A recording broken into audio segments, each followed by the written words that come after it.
तो hello guys, welcome to my mini blog part 2। तो first video रे आपण जमिति देखिथिले कि मु समस्त केमते अप्रैल फुल बनैथिले और निजे मध्ये अप्रैल फुल हेथिले। तो तापर मु एमिते किछि डांस करथिले। देन ड्यूटी रु आसी कि मु गले लंच करबा। तो अप्रैल फुल रे मु लोगन को बनेबा पई जाय निजे अप्रैल फुल होई जाय छी। ठीक अछि, दुख मन रहिला कोन हबो, पेट को तो कष्ट दे हबनी ना। चलो जिबा देखिबा आज हॉस्टल रे कोन खाइबा। तो आज मो मन दुख सुनि कि बदे हॉस्टल वाला आज स्पेशल मेन्यू रखिछन्ते। स्पेशल मेन्यू रे थिला मटन, से पई देखि पारथुबे एते लंबा लाइन देखि मोर तो पेटर मुसा दौड़ुथिला। हेले मुसा को मु कंट्रोल करिकि मु नै आस्तिली मोर लंच थाली आ जोडर देखिया पे बड़ा टेस्टी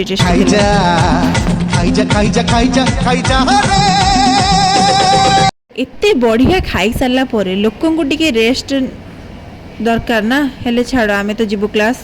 फाइनाली मेडी क्लास रे पहुंची गेले। पिला गुडा को देखन तो केमते दुष्ट होचंदी। ओ एठी तो जीए जार काम रे व्यस्त पूरा। एठी ए दि जण मारपीट लागि जायछंती। आपण माने जानछते जेमति आज अप्रैल 1 उत्कल दिवस। ई उत्कल दिवस रे आमे एमिति एकजुट हे कि रहि पारिछु। हम साथी